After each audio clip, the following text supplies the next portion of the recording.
We're now going to read the Jesuit Oath to gain an insight into exactly how they went about trying to destroy the work of the Reformation. When I warned that we'd be going into some twisted and disturbing stuff, this is one of the things I had in mind. It's an extremely disturbing document, but it's important to go over it, as it doesn't just give us insight into the Jesuits. By proxy, it gives us deep insight into the mind of our demonic enemy as a whole, and the tactics that Satan may still employ today against us. Remember, he has no new tricks. Incidentally, I'll post a copy of this in the notes section of the Fueled Project Facebook page if you want to read it again. My son, you have been taught to act the dissembler, amongst the Roman Catholics to be a Roman Catholic, and to be a spy even among your own brethren, to believe no man, to trust no man, among the Reformers to be a Reformer, among the Huguenots to be a Huguenot, among the Calvinists to be a Calvinist, among the Protestants generally to be a Protestant, and obtaining their confidence to seek even to speak from their pulpits, and to denounce with all vehemence in your nature our holy religion and the Pope, and even to descend so low as to become a Jew amongst the Jews, that you might be enabled to gather together all information for the benefit of your order as a faithful soldier of the Pope.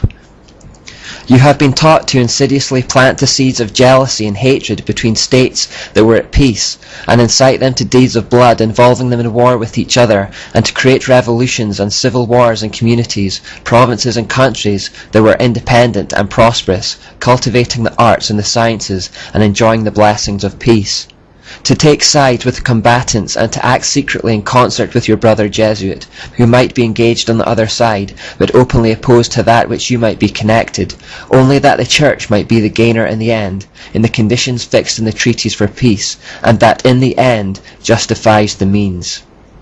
You have been taught your duties as a spy to gather all statistics, facts and information in your power from every source, to ingratiate yourself into the confidence of the family circle of Protestants and heretics of every class and character, as well as that of the merchant, the banker, the lawyer, amongst the schools and universities, in parliament and legislatures, and in the judiciaries and councils of state, and to be all things to all men for the Pope's sake, whose servants we are unto death. You have received all your instructions heretofore as a novice, a neophyte, and have served as a coadjutor, confessor, and priest, but you have not yet been invested with all that is necessary to command in the army of Loyola in the service of the Pope. You must serve the proper time as the instrument and executioner as directed by your superiors, for none can command here who has not consecrated his labours with the blood of the heretic, for without the shedding of blood no man can be saved.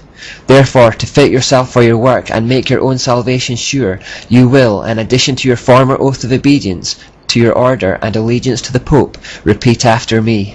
I promise that, and declare that I will, when opportunity presents, make and wage relentless war, secretly or openly, against all Protestants and Liberals as I am directed to do, to extirpate and exterminate them from the face of the whole earth, and that I will spare neither age, sex, or condition, and that I will hang, burn, waste, boil, flay, strangle, and bury alive these infamous heretics, rip up the stomachs and wombs of their women, and crush their infants' heads against the walls, in order to annihilate for ever their execrable race.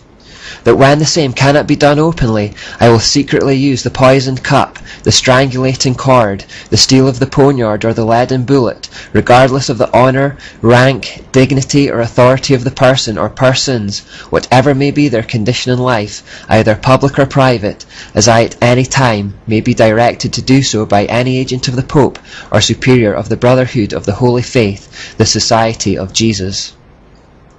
By reading these words, we gain a full appreciation of their shocking tactics, which can be summed up like this. Their intention was to become part of the faith, system, culture, or group that they intended to destroy. Then from within, they would sow seeds of hate and division. Their method was to present themselves as one thing on the surface, but to be secretly working away with each other for a very different purpose behind the scenes.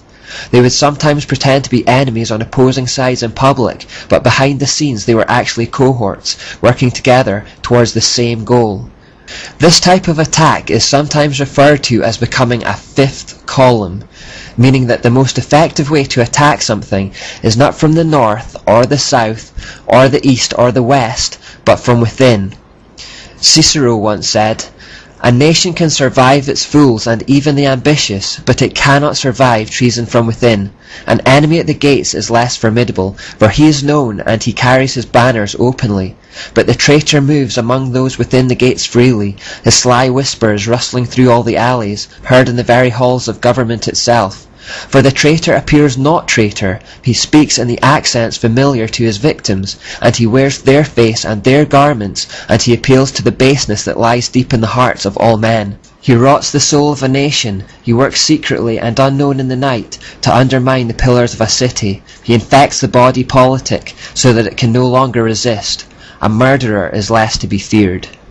The fifth column tactic is of course a trademark of Satan. It was the very tactic he used to persuade a third of the angels to fall with him and to become his army of demons. He went around whispering in the ears of anyone who would listen to turn them against God.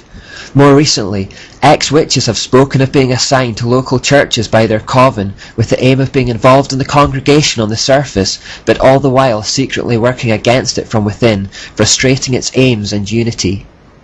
If something is attacked from without, it will put up its defences and fight back. But if, by using deceit, the attacker can become part of the thing it wishes to destroy and gains the trust of those involved, they can take it down from within. But could we really expect any human being to carry out the acts described in this monstrous Jesuit oath? Well, remember that the spiritual exercises were designed to eliminate all human emotion and to turn the men into machines. And just as demonic influence was so clearly at work in Loyola's cave experience, so they are involved in the spiritual exercises. H. Boehmer in Les Jesuits writes, "We imbue unto him spiritual forces which he would find very difficult to eliminate later.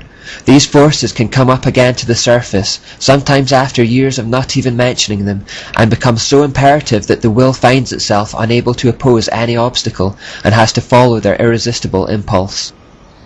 In other words, through the spiritual exercises, the Jesuit initiate becomes possessed and finds themselves compelled to act according to the will of these demonic forces within.